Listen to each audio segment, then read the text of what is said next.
Buti pa si Wamos kayang piliin ang Pilipinas. Sana makagawa din si ano, si tawag dito. Sana makagawa din si Sarah. Piliin ang Pilipinas. Sana kayanin ng konsensya niya. Habang binabanggit niya yung mga salikatagang yun, no?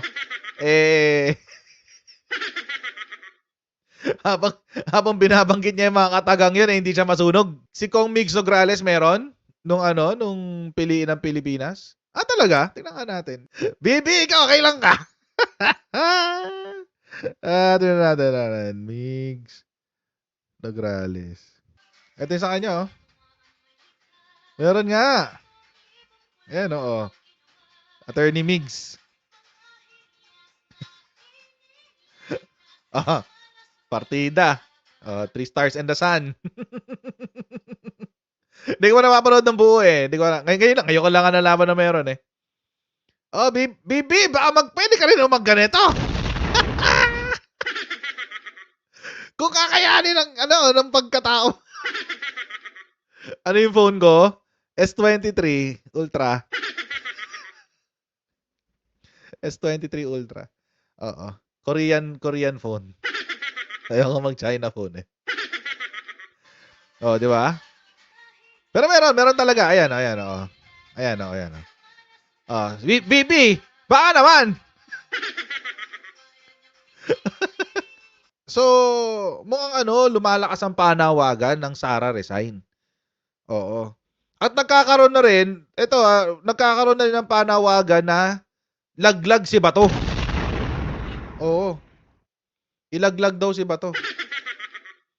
Naiintindihan ko kung bakit. Pero, narinig ko yan kanina, syempre, kay Mike Abe. So, tingnan natin kung ano ba yung ba't ba nagkaganon? Ano ba naganap? Ano ba kasi nangyari? Tayo po ay magbibigay po guys sa ating mga kaibigan muna sa Sendwave.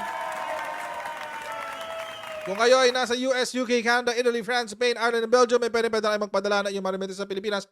Gamit po ang Sendwave. Gagawin nyo lang ay i-download ng Sendwave app. Gumawa kayo ng account. Lagay nyo bank account details dyan. At pwede kayo magpadala sa GCash, sa mga bangko, iba't ibang mga pawn shops.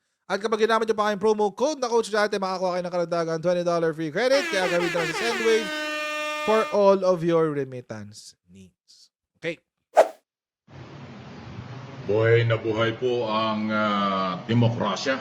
Alam niyo kung bakit? Ang mga rally ay binubuhay eh. Diba mayroong rally na gusto nilang tanggalin si Pangulong Marcos na hindi naman pwede dahil elected president yan at wala namang basihan para tanggalin. Ito yung grupo ng mga anti-Marcos na gumagalaw. Nagrally sa Davao, del Norte, nagrally sa Cebu, tapos yung kanilang nausog na rally dito sa Bulacan. Isa naman ang layunin yun eh. Galitin ang tao. Hakbang na nausog. Kaya pala masakit ang mga tiyan. Hakbang na nausog. Tuloy natin. Tao para lumakas ang kanilang panawagan na mag-resign si Pangulong Marcos na hindi naman ho talaga pwede dahil elected president. Ayon ang galaw ng mga anti-Marcos.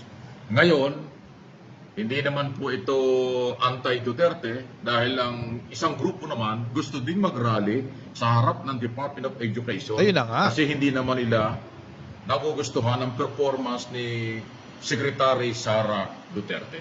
Pero itong kay Anong performance? What performance? Ano bang performance ang matatawag natin kay Bibi Sara? Ano bang performance ang matatawag natin? Parang wala namang... Maliban sa nagbukas ang mga school, what else? Nothing significant. Siguro yung nagpa-internet siya sa mga schools. Hindi pa nga lahat ng schools eh. Sa mga lang yun eh. Sa mga liblib na paaralan. At hindi pa lahat ng eskwelahan ha. Hindi pa lahat ng eskwelahan. Ano ba? Sa parang sinasabi 100,000 daw na required na classrooms, nakakulangan ng classroom sa buong Pilipinas. Ilan lang ang nagawa so far? 3,000? 4,000? If I'm not mistaken. Kalayo-layo pa habulin niya.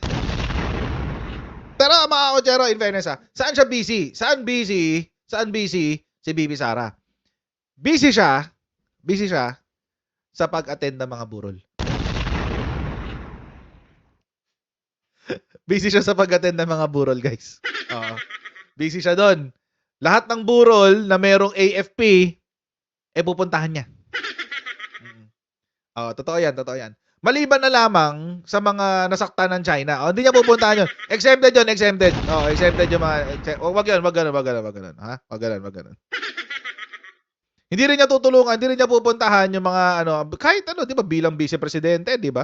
Kasi pumupunta siya sa mga sundalo sa mga namatay na sundalo bilang isang vice-presidente. Oo. Siguro bilang vice-presidente, pwede rin siyang pumunta sa mga nabiktima ng China na mga mangingisda. Oo, pwede rin yun. Oo. Wag na ganun. Wag natin pag-usapan yan. It doesn't count. Walang ganon. Hindi counted yun. Walang ganon. Oo. So, wag tayo mag-expect ng ganon. Basta expect lang natin na doon siya sa mga burol, sa burol ng mga fallen heroes natin sa AFP. So, yun, isa yan. Tapos, expect din natin siya na active siyang magsasalita ng no comment. Active siya doon. Magsasalita ng no comment. Tapos, active din siya sa pagbibilang ko ilan na ba yung ghost students na meron sila. Okay, ilan yun? 19,000? 20,000 ghost students? Okay. Maghihintay ulit tayo ng isang buwan bago makarating ng update. Itok.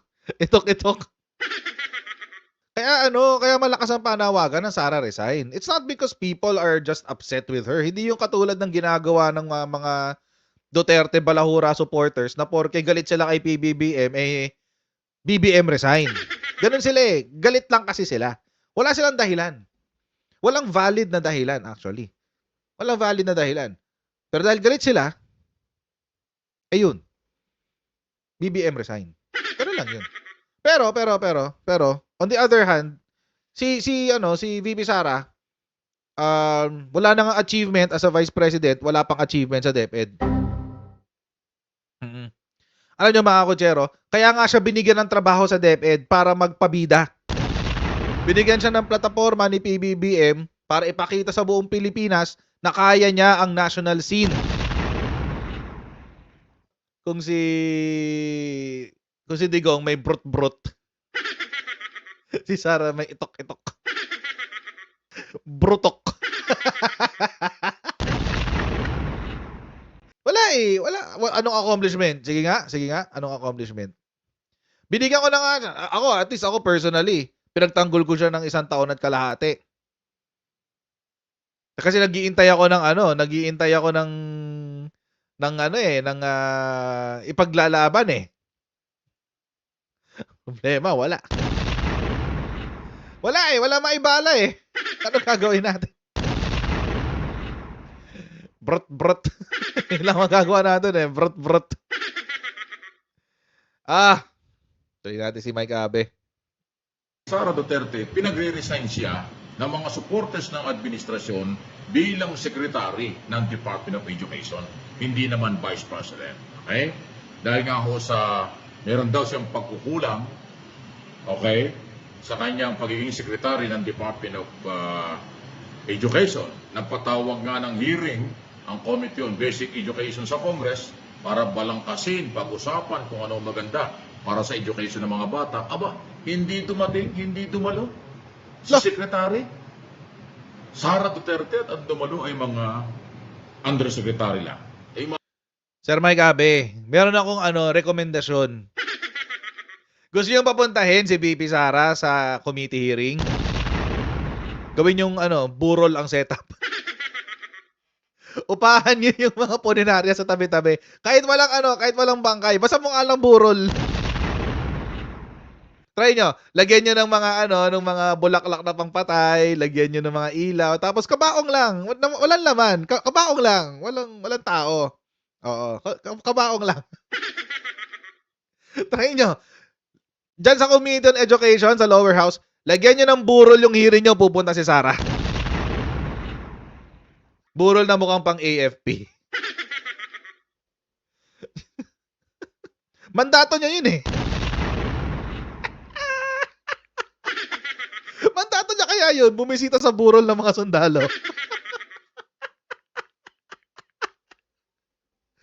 Diba? Sabi niya, ba't ako magko-comment sa West Philippines? Hindi ko naman mandato yun. O di mandato niya yung pagburol sa mga ano, pagbisita pala sa burol ng mga sundalo. Mandato niya yun eh. Suggestion lang naman, Sir Mike. Sir Mike Abe. Suggestion lang. I-recommend nyo po sa Committee on Education dyan sa lower house na pagmukaing burol ng sundalo yung committee hearing para pumunta si VP Sara.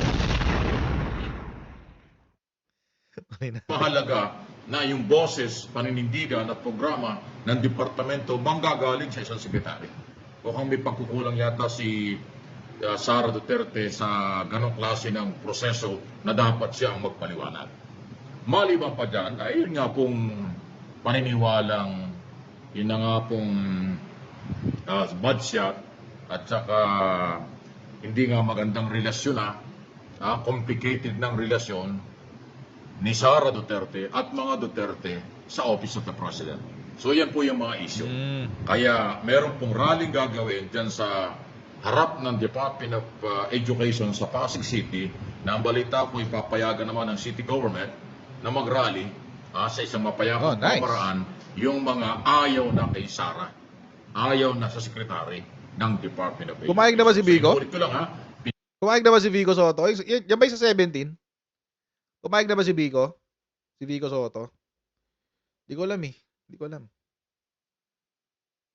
Kung pumayag siya, di tuloy yan. Pero kung hindi. Pumayag na. Okay. That's good. Napirmahan na yung permit. Okay, that's good. Kung pumayag na si Vico. That's good. Oh, good yan. Eh di kung tuloy na yan kung ganun. Madali na yon. Basta importante pumayag yung LGU. Pero basta pa pumayag ng LGU, madali na yung mga kasunod. Kasi yung yung kasunod na lang diyan yung pag-organize ng concert, ng sound system, ng stage, tapos ng mga pupunta. Madali na 'yun eh. Madali na yung mga 'yun eh. Oo. So sa Liwasan, hindi ko alam yung Liwasan sa Pasig. Oo. Ang sabi ni Mike Ape sa DepEd office daw eh. Baka doon. Ewan ko, I'm not sure. Hindi ko alam.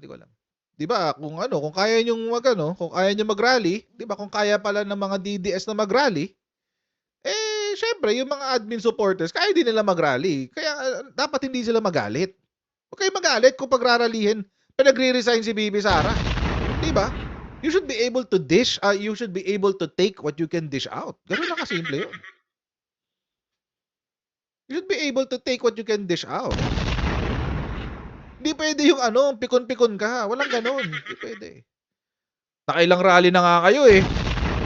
Hindi kayo pinapakailaman tapos dahil wala lang kayong attendance nung sa Bustos rally, kinancel nyo. Walang attendance, ang init-init eh. Palalabasin nyo yung mga tao, yung heat index nasa 50, 40, 50. My goodness, napakainit. Buti sana kung pina-air. Dapat kasi nagpa-event kayo sa aircon. 'Di ba? Gumastos naman kayo. You should be able to take what you can dish out. Ganun lang kasimple 'yun. Pinagre-resign ng mga supporters ng Marcos administration kasama yung ibang mga vlogger, si Sara as secretary lang. Yung pagiging vice president hindi ho papakialaman. Ayan. So, yan ho yung nangyayari ngayon. Any comment o reaksyon? Nasa inyo po yan. Sunod na ating pong pag-usapan, ito naman ho yung kaugnay sa Senado. Ngayon, ang sinasabi, at ako'y naniniwala dyan, na ang sino mang mga senador na papabor at maniniwala sa mga pinagsasasabing hindi naman kapanipaniwala mula kay Jonathan Morales na testigo ng oposisyon para siraan sa Pangulong Marcos, ewan ko sa inyo, ay maaapektuhan sa pagtakbo muling senador re-electionist sa 2025. Next year na po yan. Ito yung sinasabi ko sa inyo kanina na parang panawagan na ilaglag na si Bato. Basagin ang Bato. Basagin ang Bato, guys. Oo. Parang nagkakaroon ng ganyang movement, hindi lang sa mga pro-admin, pati sa mga DDS. Nakakatawa nga eh. Nakakatawa. Alam niyo mga kotsero kung bakit? Kasi, yung mga DDS really has the tendency to cannibalize itself. Sa sobrang rabid nila, sa sobrang gigil na gigil, galit na galit, rabid. Pati sarili nila, pati mga kakampi nila, binibira. Anong katindi yun, guys? Hindi sila happy. Hindi kasi happy yung mga DDS. Bakit? Hindi sila happy dahil yung kinalabasan ng hearing parang walang kasalanan si PBBM. Ganun yung lumabas. Kaya tingnan nyo, sa interview ng SMNI, pilit na pilit yung interview ni Bato. Pilit na pilit. Na, tawag dito, authentic yung documents, etc. etc. Pilit eh. Pilit. And I think mga kotsero, it's an effort para isalba yung nila, hearing. Kasi wala talaga nangyari sa hearing eh. Walang naniwala sa hearing mga kotsero, walang kumagat. Paano? Sinabi ko na ako kahapon mga kotsero, ang pinakamalaki kasing problema ng hearing nyo in aid of legislation, yung kaisa-isa nyong resource person na kakampi nyo, palyado. Kumbaga, kung ikukumpara lahat ng let's say lahat ng mga tao doon sa hearing na yon mga basahan, lahat sila madudumi. Si Morales yung pinakamadumi. Si Morales yung yung ginudgod mo sa burak, tinapon mo sa basura, tapos ginudgod mo uli sa burak para siguradong maduming-madumi. Ganon. Siya yung pinakamadumi sa kanilang lahat. Hindi walang kumagat eh. Walang kumagat dun sa yung sinasabi ni Bato de la Rosa na authentic. Lalo na nung sinabi niya na yung 2-hole punch. Existing yan. Andiyan nakikita mo, di ba? Meron 2 butas. Malamang galing sa folder yan. Yun ang sabi niya kasi. Malamang galing sa folder yan. Nasaan na ba yung, ito pa, andito pa yung papel ko. Ito, may 2-hole punch. Hindi naman to galing sa folder. Di ba, nakita nyo nga kahapon? Di ba, pinanshare ko to kahapon sa harapan ng mga mata nyo. Nanggaling ba sa folder? Hindi. Anong gagawin natin? Ako naniniwala na yung form, meron talagang existing na official form ang PIDEA. At sinabi po doon sa hearing na yung official form na yon ay naka-soft copy. May soft copy po yon. Yung soft copy po na yon ang kadalasang ginagamit para i-print out, para mag-print nung mga pre-operation report, ganyan-ganyan. Yun yung ginagamit nila. Soft copy. Soft copy. So, susulatan ko lang yung soft copy. Susulatan ko lang yun. Lalagyan ko ng details. Tapos, ipiprint out ko siya. Lalagyan, ito-2-hole punch ko. Ipo-photocopy ko ulit. Tapos, pagmumukain ko siyang luma. Paano? May mga filters naman sa Photoshop, guys. May mga filters sa Photoshop para pagmukaing luma ang isang papel. Napakadali pikiin nung form na yun. Lalo na kung meron ka nung soft copy. Lalo na, ayan, sabi ni Senomiga, parang blank checks. Exactly, parang blank checks. Ganun siya. Fake pa rin. Correct, Imelda Hansen. Fake pa din. Fake pa din. Bakit? Kasi hindi natin alam kung sinumite ba talaga. Ang dito, mga kotsero, ang nakakatakot kasi dito is yung paggamit ng official documents. Official forms, not documents. Official forms ng gobyerno, even those classified ones, tulad ng sa PIDEA, by outside people. Hindi na, alam nyo mga kotsero, kaya mali yung mali yung tutok ng mali yung tutok ng hearing ni Bato. Senator Bato, kung maririnig mo to at gusto mo talagang isalba ang pangalan mo, ito ang gawin mo. Bigyan ka ng tip. Kalimutan mo na yung papel. Kasi walang kwenta yon. If you really want to pursue this hearing to its logical and truthful conclusion, kalimutan mo yung soft copy. Ang tutukan mo yung sinabi ni Francia na merong soft copy lahat ng agents.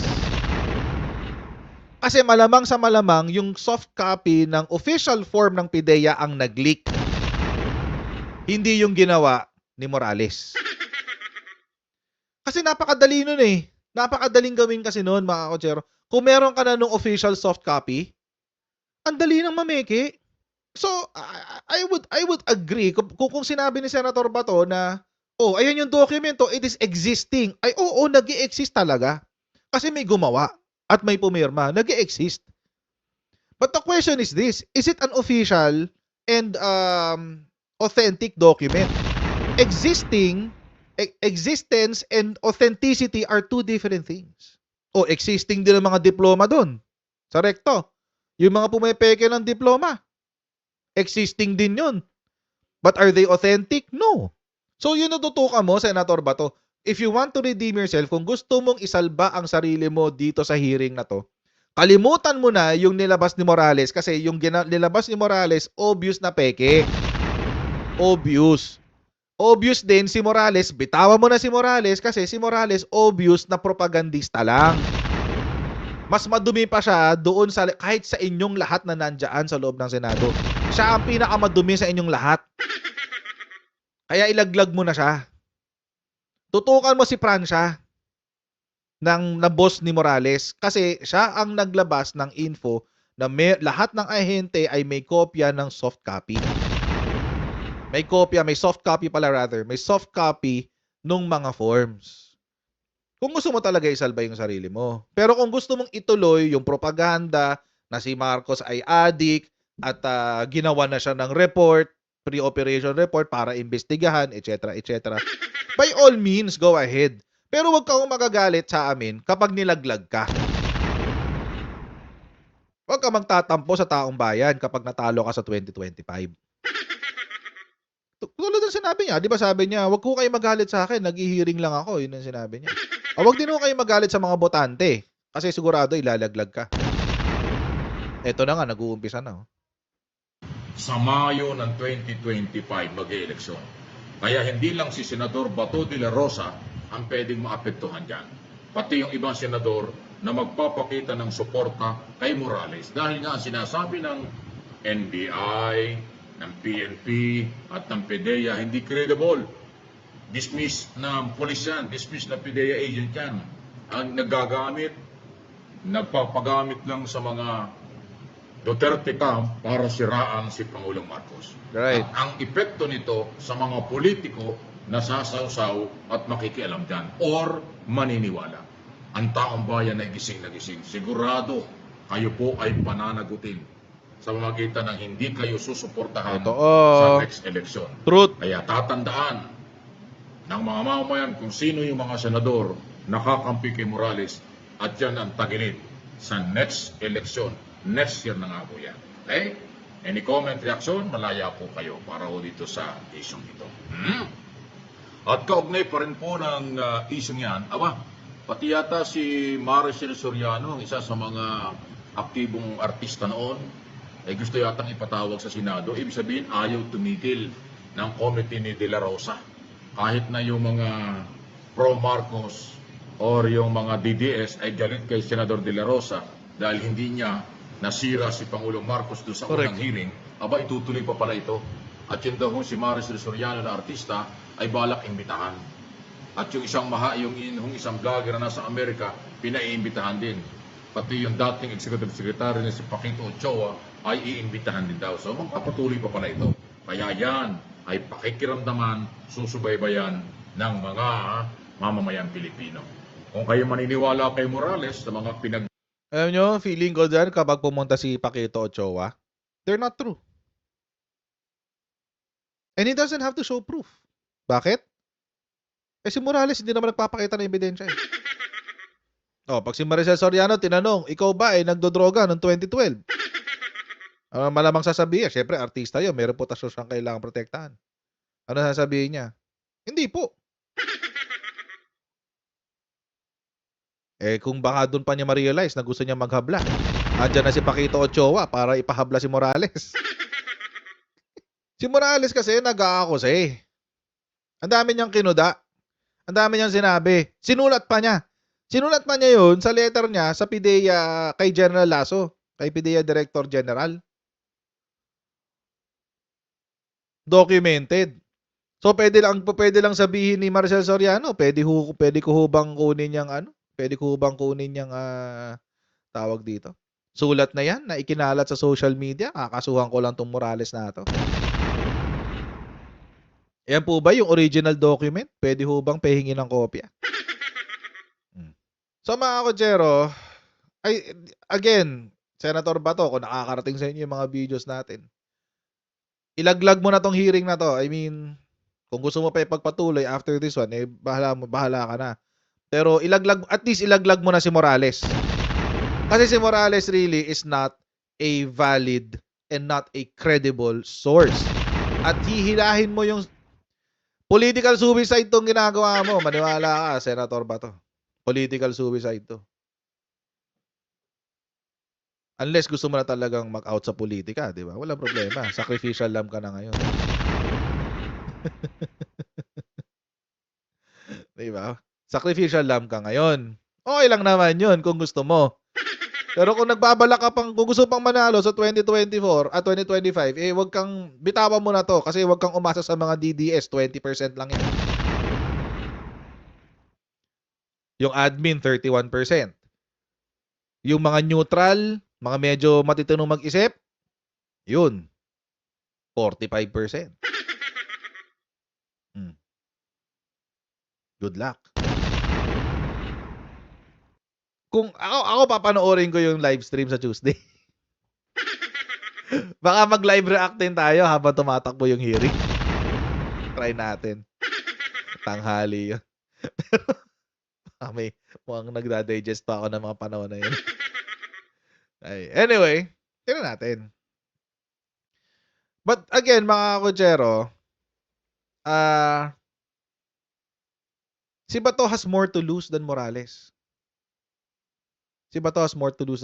Kaya mag-isip-isip siya. Wag kang pakasigurado nakakargahin ka ng mga DDS. Dahil kapag Senator Bato, kapag pumalya ka dito sa mission mo na to.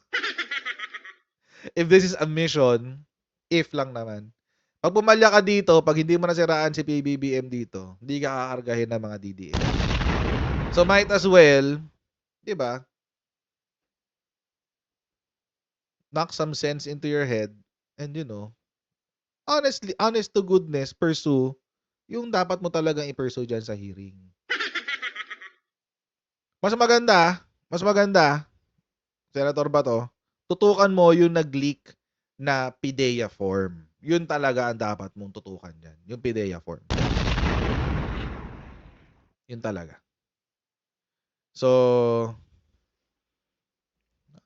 pero kung gusto mo political suicide, okay lang din naman. Tuloy mo yan. Push, labar. Dudugtong-dugtong nito, sinabi nga niya, hindi natuloy yung operation eh. Bakit merong operational report? O di ba? At saka hindi autorisado maglabas siya ng dokumento. At kung sino mang nakakakuha ng dokumento sa PIDEA, mali yan. Kaya nga nag-warning na yung Civil Service Commission. Hindi yan dapat ginagawa. Okay? Any comment? Sige lang po. Pwede kayong mag-react sa bagay na ito. Magtulungan tayo dito po sa aking mga channel, Mike Abe Opinions at MA Pinoy TV para ho sa pagpapalaganap ng tamang impormasyon. Basta isipin lang ninyo, tayo'y dapat magbalasakit sa bayan. Huwag kayong maging bahagi ng sisira sa bayan. Huwag kayong maging bahagi ng sisira sa ekonomiya at seguridad ng majority ng mga Pilipino. Okay? Kung namumuliti ka lang, o personal interest lang, huwag niyo samahan. Dahil gagamitin lang kayo ng mga taong yan. Kung sino yan, alam na ninyo. Okay? Sunod na pag-usapan natin, itong maganda. Business community. Okay? Ibig sabihin, mga negosyante, hindi talaga kumbinsido. Hindi ho talaga naniniwala dyan sa sobrang pamumulitika. Mas matatag sila sa paniniwalang maganda ang ginagawa ni Pangulong Marcos, yung economic policy, palisiya tungkol sa pag-business, foreign policy, at iba pang mga programa, infrastruktura at iba pa dito sa ating bayan. Yan ang gusto dahil ang matitinong negosyante, lalo na ang malalaking mga negosyante, gusto niyang katahimikan para lumago ng lumago ang business. Ayaw nila ng sobrang politika at gamitan ng gamitan. Okay? Kaya tama po yan. Yan ang ating suportahan. Sa ngayon, wala naman pong malalaking negosyante na kumakampi sa mga anti-Marcos. Sa ngayon po, walang mga negosyante na nagkaka-interes at pinagdududahan niya baka China ang pinanser. Baka China ang nasa likod. Ay, hindi ako magtataka dyan. Pagpapatalsik kay Pangulong Marcos o paninira kay Pangulong Marcos dahil ang China, hirap din sila makagalaw sa West Philippine Sea dahil nandiyan ang Pangulo, pinaninindigan ang exclusive economic zone. Ayan. Pero yung lehitimong negosyanteng Pilipino o dayuhan man, hindi po sasali sa mga isyong ito dahil ito yung mga pangsariling interest. Okay? Kaya maging maingat po tayo. Okay? Tayo at ako magbantay. Maninindigan tayo. Wala tayong nakikita po na malalaking isyo na makakasira sa moral ng Pilipino at katatagan ng ating bansa. Sinisira lang nila, pinipilit dahil nga meron silang kinatatakutan. Baka takot sa ICC, baka takot sa ibang mga isyo kapag ako nabulgar. Kaya ngayon gusto nilang hawakan ng gobyerno para mapagtakpan kung ano man ang kanilang pwedeng kasalanan nagawa na pwedeng panagutan sa mga batas. Ayon po yan. Kung ano yan, malalaman ninyo yan. Okay? Sa mga susunod na araw. Yun. Kasi sinasabi rin ng mga Duterte Balahura supporters, ito raw, mas marami rin Pilipino ang gutom ngayon, 2024, first quarter ng 2024, sabi nila. Grabe naman. Dami namang gutom. Sabi, according to a survey conducted March 21 to 25 by private pollster Social Weather Station, 14.2 of Filipino families were hungry or had nothing to eat at least once in the past 3 months, surpassing the last quarter's hunger incidence of 12.6%. Uy, ang daming gutom. Pero ito ay survey na galing sa 1,500 na adults. Margin of error na 2.5%. Sa Metro Manila rin maraming gutom. Metro Manila, Visayas, and Balance Luzon, ito rin maraming gutom, sabi. Pero Mindanao, walang nagugutom daw sa Mindanao. Galing, di ba? Tapos sila yung mareklamo. Nababawasan daw ang gutom sa Mindanao. Pero nasa kanila yung oust BBM, no? Oo, nasa kanila yung ibagsak si BBM. Nasa kanila. Sa Mindanao. Oo. Bakit kaya? Titigas na mga mukha. Hunger levels dropped in Mindanao from 12% to 8.7%. Uy, salamat sa mga policies ni PBBM. Oo. Salamat sa mga pulisiya ni PBBM na naiibsa na ang gutom sa Mindanao. Pero hindi Davao City, Sinabi lang Mindanao. Nagkataon lang na nasa Mindanao ang Davao City. Anyway. So, yan. But anyway, titira natin muna. Ano na ba ang hunger incidence? Ang history pala ng hunger incidence. Oo. Yun ang tingnan natin ang history. According to the Global Hunger Index, okay, ang trend ng Philippines when it comes to hunger ay nasa 14.8%. Ayan. 14.8%. Kung 2023 na yan paano pa malalaman kung 2023 na yan Paano naging trend yan? May mapakita ko sa inyo. Ito yan, Yung 2023 includes the years 2020 to 2022. Kasi 2023 nilabas Hindi naman siya 2022 ni research. So 2020 to 2022, ang hunger incidence ng Pilipinas ay nasa 14.8%. Oo. 2020 to 2022. So, ibig sabihin, walang pagbabago pala. Simula nung panahon ni Digong, gutom na yung mga tao hanggang ngayon sa panahon ni PBBM. Kaya nga project ni PBBM yan, i-address ang gutom. Kasi pinabayaan ni Digong yan eh. Pinabayaan ni Digong ang pagkain ng Pilipinas. Pinabayaan ni Digong ang ating food security. Noon pa numero yan, 14.8. Buti nga bumaba pa eh. Kung itong sa Okta ay sa SWS is 14.2, 2021 at 2020 to 2022 14.8.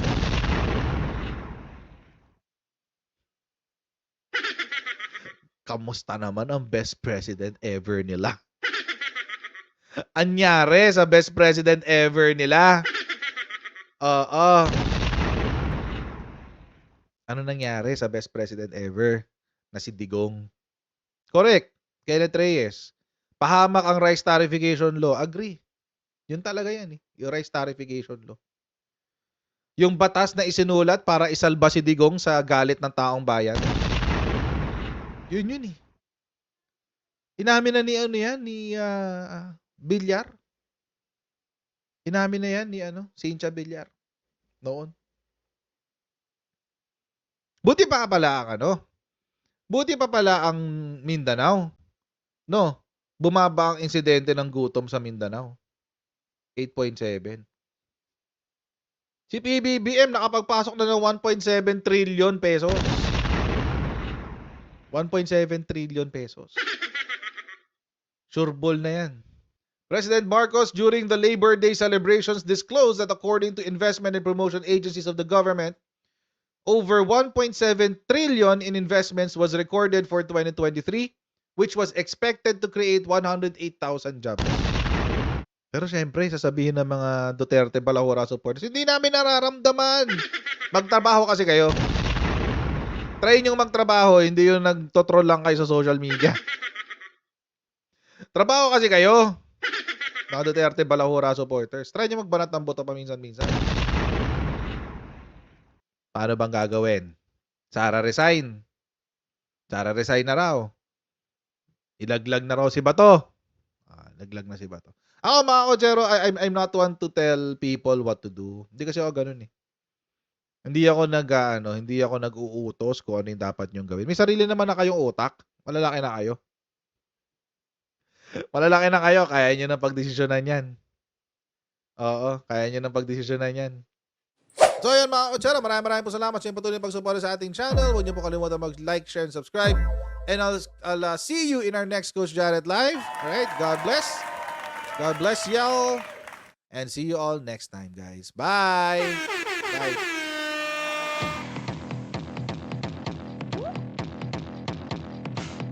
Pag ganun, huwag natin gawing tanga mga Pilipino.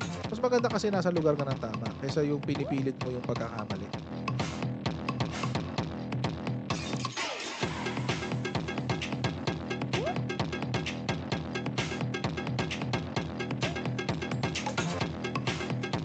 Are they willing to go that far? Hindi makakalimutan ng Pilipino yan hanggat di nasasagot niya.